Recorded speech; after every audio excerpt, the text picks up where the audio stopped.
Hello, welcome to Can Angels Fly? I'm Nancy. I just woke up not too long ago, and I had a dream. I didn't have a dream tonight. I had the dream about a month ago. But while I was dreaming today, it's like what I dreamed a month ago, the dream I'm about to share with you, is even influencing me in my dreams now and in my physical world. And so I guess what it just boils down to is I can't get my mind off of this dream. So I'm going to share that dream with you. Now, there are three dimensions that are taking place simultaneously in this dream I had about a month ago. And those three dimensions are one, right here, right now, this physical reality in which I can feel and sense and, touch, long, or go through all those kind of things. Our reality. You sitting there right now. I'm over here right this second talking, which is going to change because this is a video. But you get what I'm saying. Then the other two dimensions are reality in my dream. Reality in my dream was not distorted visually, but it looked like the reality in my reality. Okay. So in my dream, I'm in reality. I'm dealing with all kind of challenges and issues. And I'm running from one of the characters, which I will call Medea. Tyler Perry dressed up like Medea. It looked like that. It didn't have a face per se with features, but it looked like that with big old clumpy dress on and large breast flapping and a wig and anyway, it was chasing me. Just hang with me, just ride the wave with me. So I'm running at some point in time in my dream reality, and it's chasing me. As I'm running, I go through a portal or a boundary. Or I should set the camera up so you can see the arch in my home, because the boundary I'm talking about was just like the arch in my home between my living room and dining room. After I ran out of my dream reality, which I, presume was a representation of my true reality right here, right now. As we do this video, you sit there and I'm here. This is a video, so it's going to change, but okay. As I run out of my dream reality, I turn around and I look like, so I'm looking back and forth between the dream reality and the dimension I just ran into. Now, mind you, when I'm having this dream is not like it's a dream. It seems real. I mean, really real. So now, how can I say? I'm dealing in two different realms in my dream. Actually, three, because I'm very conscious of this realm, the real true physical realm, as well in my dream when I had this dream. And even now, it's still real to me. So it's like, even though I know it took place during my dream time, it was real. That's what I need you to get to see. It was real. I felt like it was real. I sense it's real, and it still has continued to be real to me. Anyway, I run through the dream reality, through this boundary, and into this cavern. I guess the cavern was about 20, 25 feet. I'll say 25, 30 feet long. As the cavern pushed back into the background, it split into two different caves or caverns. The whole cavern, the floors, the walls, everything was like a salt, aged salt mine. That's what say it's a cavern, because even the crystals of salt, they came down from the ceiling and like almost met the floor in some places, that kind of thing. again, the whole thing, the floors, the walls, the ceiling of this cavern, and the cavern width was nothing but about, I'll say, 15 to 17 feet. Went back about 25 to 30 feet before it branched out with the I can't even think of what they call it, but it's where the crystals started to develop from the ceiling to the floor of the caverns, that kind of thing. And it was dim inside this cavern. This cavern also had well, I want to call them platforms, but they're not high. I don't want you to think them high. They just like stepping off the curb onto the sidewalk height. So when I ran out of the dream reality, I ran onto the platform, just raised earth. Remember, it's all aged, salted color. And so when I come through, I'm looking like, because I wasn't anticipating, I wasn't expecting it. So I look back into the dream reality, and I'm doing like this because I was really conscious in this dream. I was like, if I hadn't went to bed, I wouldn't have known that I was asleep. I was that conscious and aware and asking questions, all kind of stuff. So I'm looking like, So I look back at the dream reality through the boundary, and the boundary itself looked like it was some type of waterish or gel-like substance that separated the two realms. Which two realms? The dream reality and this other dimension with the salt, which had the aged salt. It was made of aged salt, the whole cavern or mine or whatever. And I'm looking like through this jelly or gel-like, petroleum-like boundary back into reality. And now I can see I'm looking at other people living their lives, going about their day-to-day business. And I'm seeing the monsters behind the scenery. People's motivations were there with them. People's fears were there with them. Those kind of things. Challenges like Medea was on my back, was with them. And so I'm just turning around between the dream reality and the realm I done just ran into, and I'm just like, what's going on? But this is another key feature in the dream. There was no talking. Everything was telepathic. Like, what's going on? I was just running from whatever issue or problem, and like, what is this? And so as I'm looking around, I'm just coming out of dream reality into this cavern, this alternate realm. I look over to my right.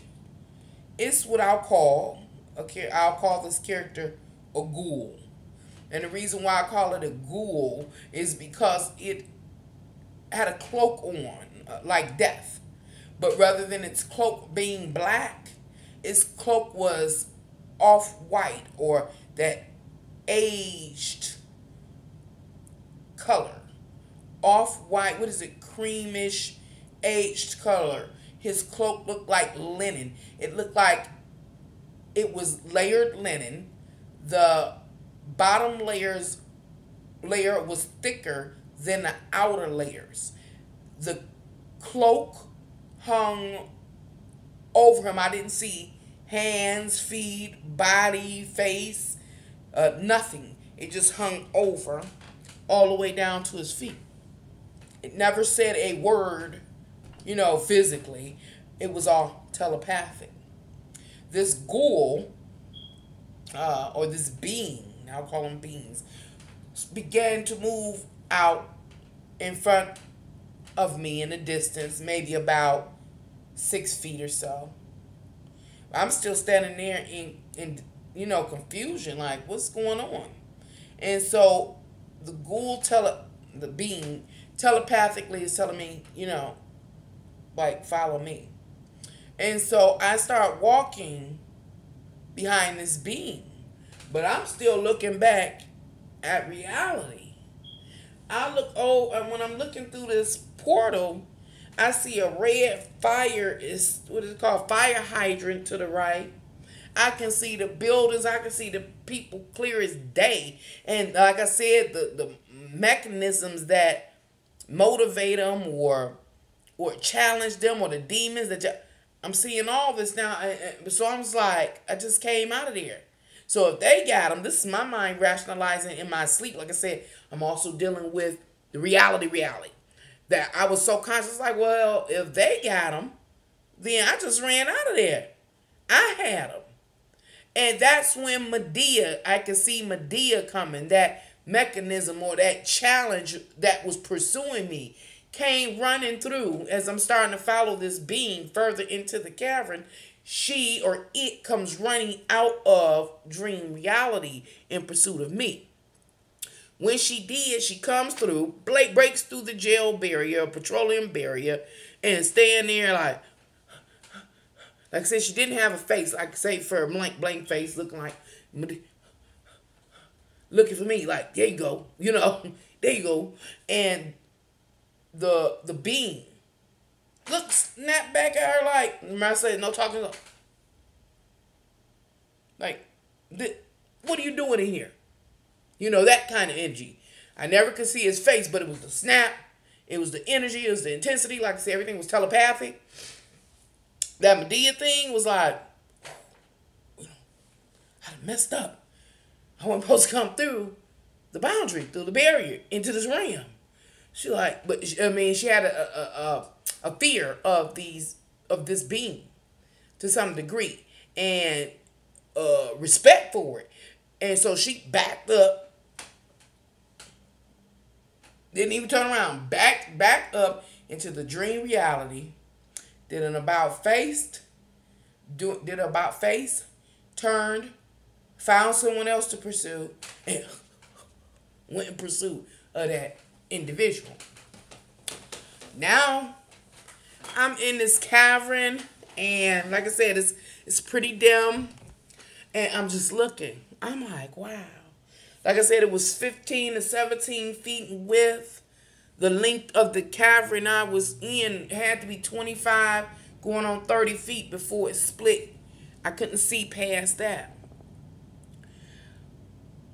Like I said, the earth was raised up soon as I exited from dream reality and entered into this new dimension with these cloaked beings, this cloaked being. So I was standing on a salt, on the salt, because it was a salt earth, and it was everywhere. It was raised earth. So I stepped off that platform that created the raised earth, which I can say was just like stepping out the street into a curve. As I walked and followed this being that's telepathically telling me, come on with me, follow me. It's very calm energy, follow me. But it wasn't talking, it was telepathic. So I'm following it, but I'm like, what is this? What is this?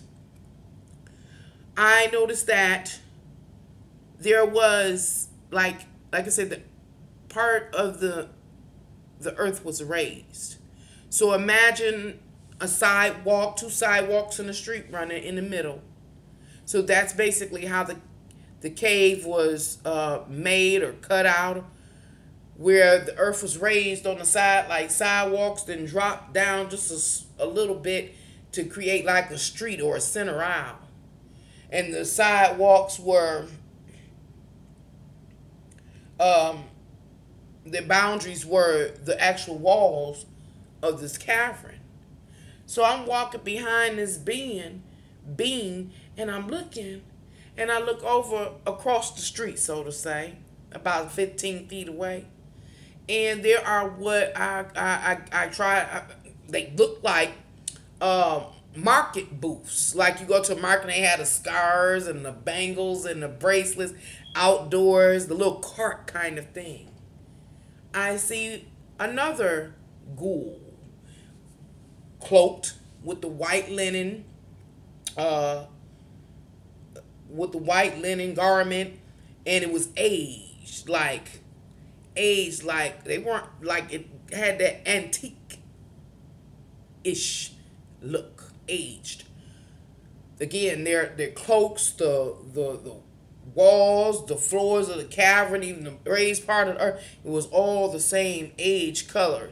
Again, it was dim inside of this cavern. And so you know how, I don't know if you know, I hope you know how age gets salts and has like this rustic look in some areas, real light rustic look, and then it gets really pure at some times to kind of look like this off beige white. It was through that variation that highlighted the scene, that composed the scene. And so I'm looking at this being over here in a cloak at this cart. And it looked like it had like somewhat like linen scarves or sheets or something that were draped around the cart. And the other being was talking to two individuals that were standing there. Again, no physical language. It was all telepathic. They looking like, I couldn't really see their face. I could only see their peripheral. I couldn't see the beings at all. I saw none of the beings, what they really looked like underneath their cloaks. And so the people like,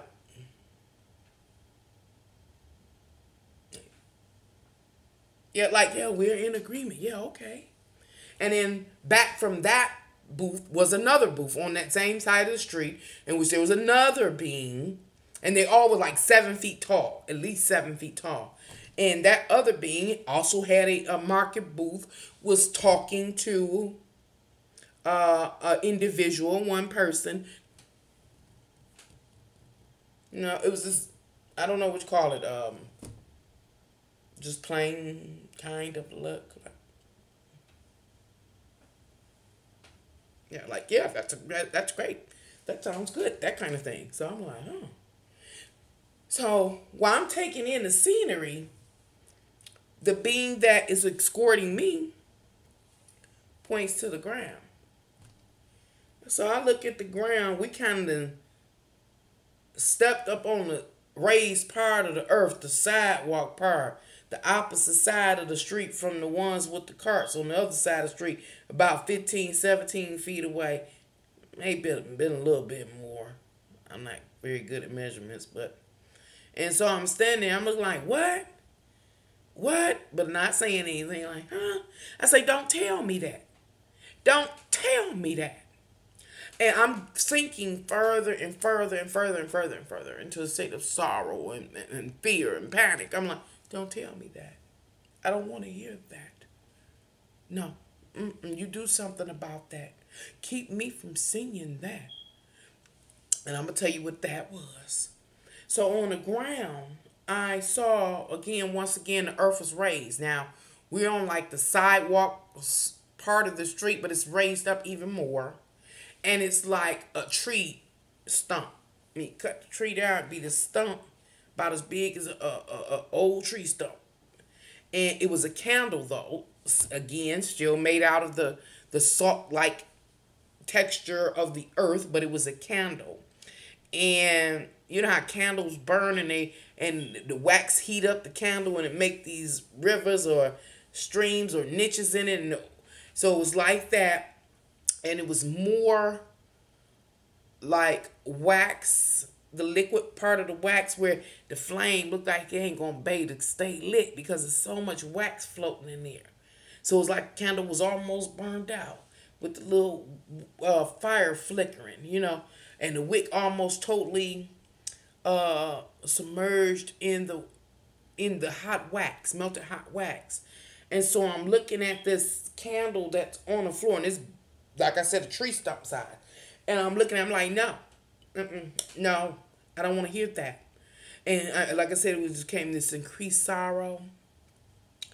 And this, I mean, sadness like never before in my life. And again, like I said, I'm dealing in multiple realms. Now I'm dealing in this strange dimension.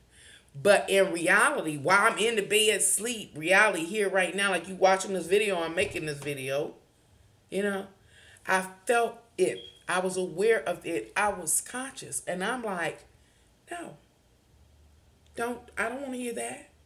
No, you're going to have to do something about it. Or if you can't do nothing about it, take it away from me. I say, don't you feel how I feel?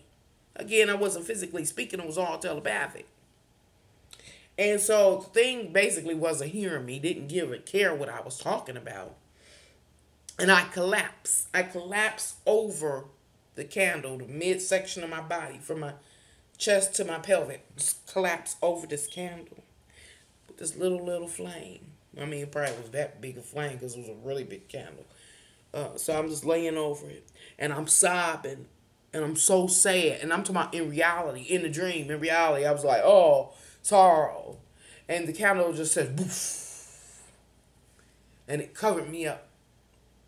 And it encased me in this huge flame. And it burnt out.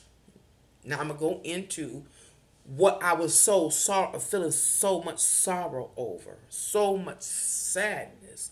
And with the flame burnt out. The being was talking to me telepathically, telling me that my contract was over. It was finished. It was complete. And the contract that the being was talking about was a romantic love relationship I had with someone for 8 years. And this is reality. This is reality, but it's going on in a dream. It's telling me the contract is over. The candle basically represented the contract. The flame itself like represented the passion.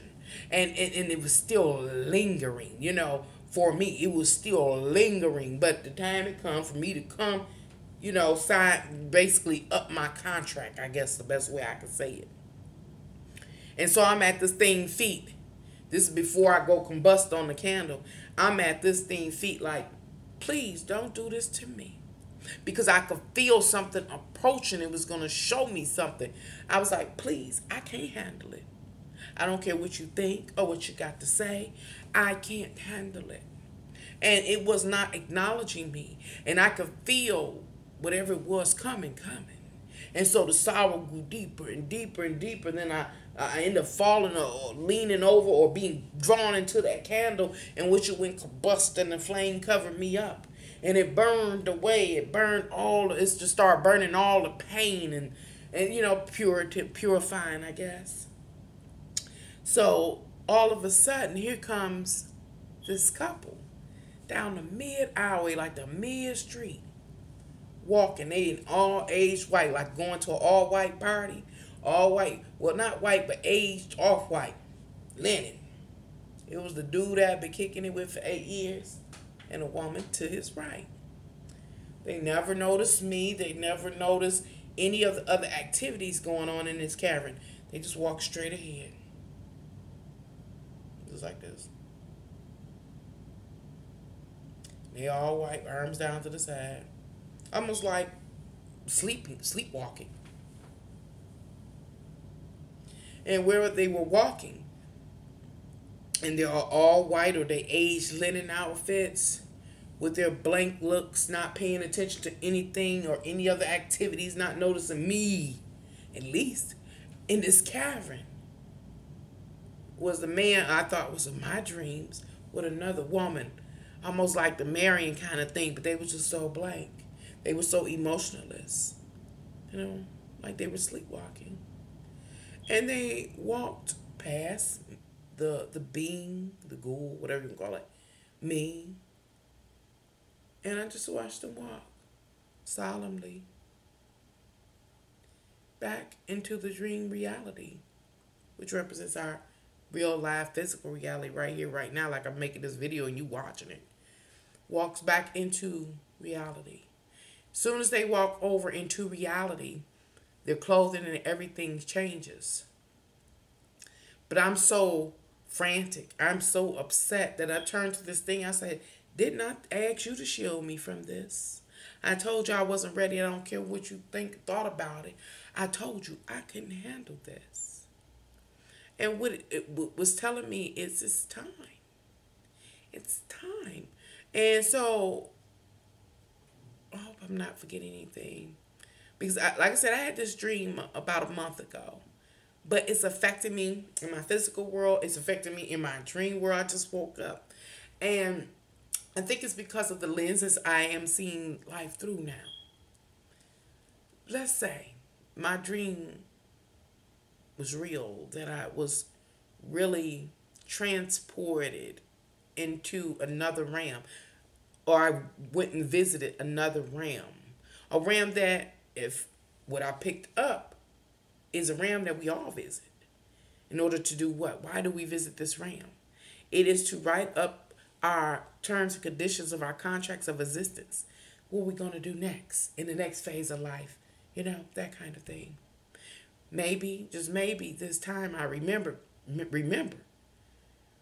Maybe in the past I didn't remember. Because obviously I had to enter that cavern before. And I had to walk out solemnly, sleepwalking, back into reality before. In order for me to come back to find that same contract I had written, I guess held or symbolic in the candle, had been almost burnt out. With a little flame that combusts me, and I guess was supposed to burn the rest out of me. But there were a couple of concerns I had about that dream. One is, it's been like close to 2 years since my breakup or separation. I don't know what it's called. It ain't no separation because they break up with that significant other in my life of 8 years. And how can I say this? When I had that dream a month ago, it had been approaching 2-year mark. I had still been praying, not right up to the moment of the dream, but basically over for at least the first year, I was praying for us to reconcile. I was hoping. I was doing everything folks in love and heartbreak do.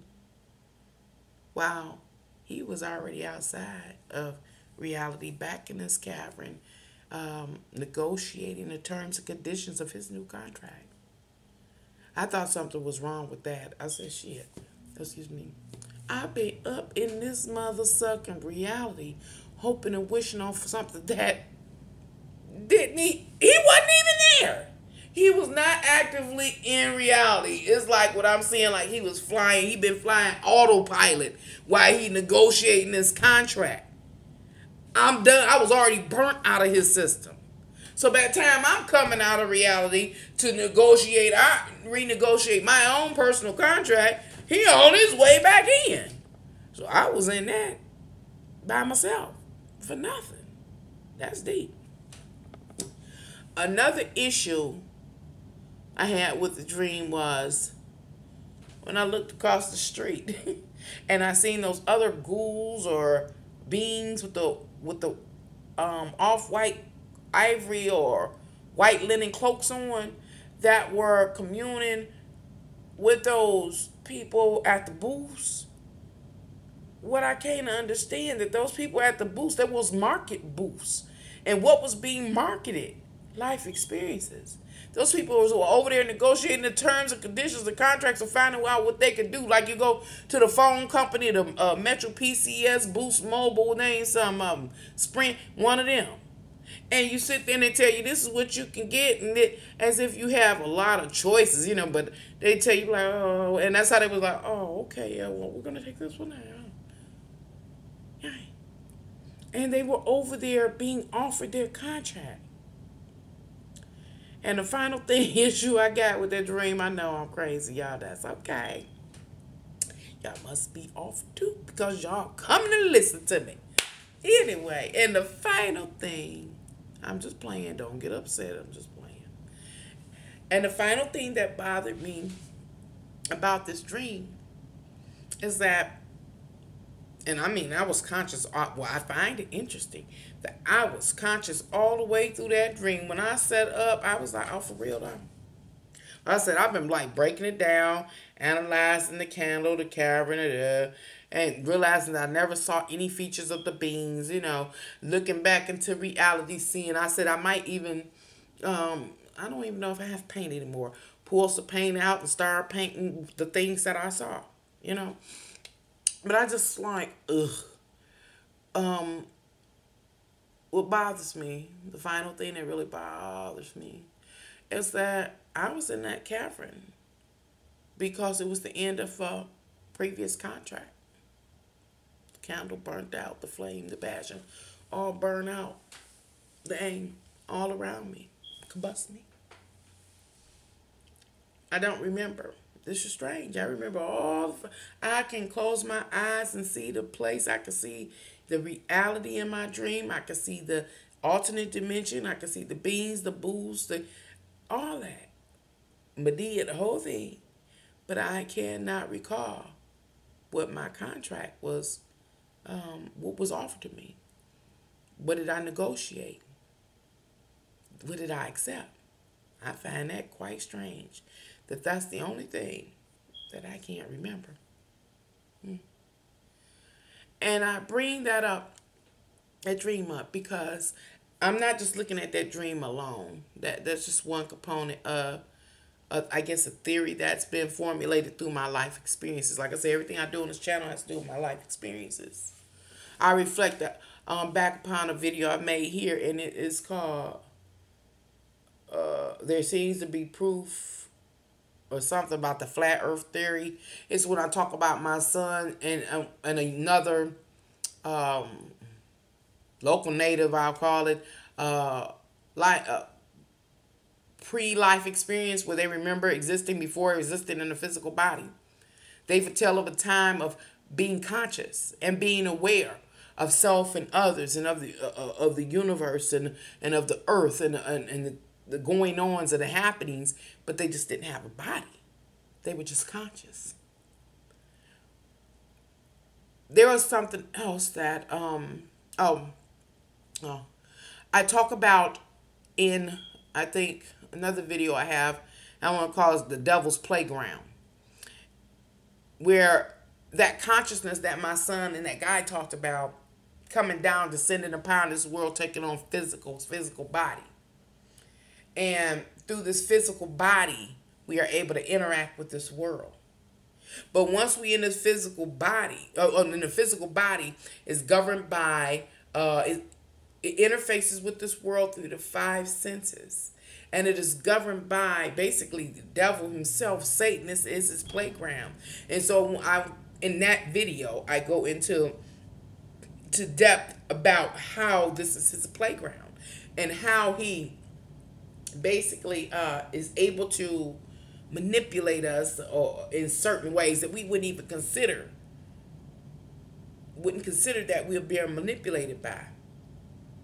But once we get and take a body, come out just out of pure consciousness, we take a body as fashioned for us, we come into this world, then we have to have experiences. And I had heard before, I'm on YouTube like the rest of you, ladies and gentlemen, and everywhere else, all over looking for answers. Don't pay attention to my raggedy nightgown. I told you, just woke up. But I've heard people say that we chose to come here, and we chose to have the experiences that we have, or that we will have. And so that dream really goes and lines up with it, saying, hey, it was time for me to renegotiate the current terms and conditions of my continued existence for however long as it was that significant other. And so it's some stuff I don't know if I can say. So I'm going to try to just beat around the bush. I was complaining about life, about some of them terms and conditions from that past contract. I'm cussing and fussing around this place, and I'm like, oh, if there is truly a galactic federation, then I'm motioning for contempt. You know, something wrong with what's been going on. I demand for this to go to trial. Well, hot damn, it must be going on, because now I got some legal stuff coming up on me. You know, like, oh, okay. And so my point of saying this, when I went into that cavern, into that dimension with the cloak figures, the cloak being, I could tell you everything that happened. I can see it. I can see it now in my mind's eye clearly. But I cannot say what the terms and conditions were that were offered to me in that contract or that I accepted. But I can say I know in the last year or so what I just said happened. Not what I want to deal with, but I guess this is the devil's playground. Anyway, I was just sharing. Have you ever had any weird dreams like that or anything, oh yeah, I want to say one more thing. So in the last week, just in the last week, I was on YouTube and I seen a little thing to the side that talked about DMT trips. So I clicked on it. This was like 2 or 3 days ago. And when I clicked on it, wee, as I went from video to video, watching these DTM people talk about the DTM trips, some of them was talking about the beans and the cloaks. I was like, ooh, in the same color cloaks. I was like, ooh. And anyway, they talked about a few things that I did see in my dream. I'm not being funny. The human mind is an amazing thing. Anyway, just sharing. If you've had anything similar happen to you, just write it below. I will be reading it. Thank you.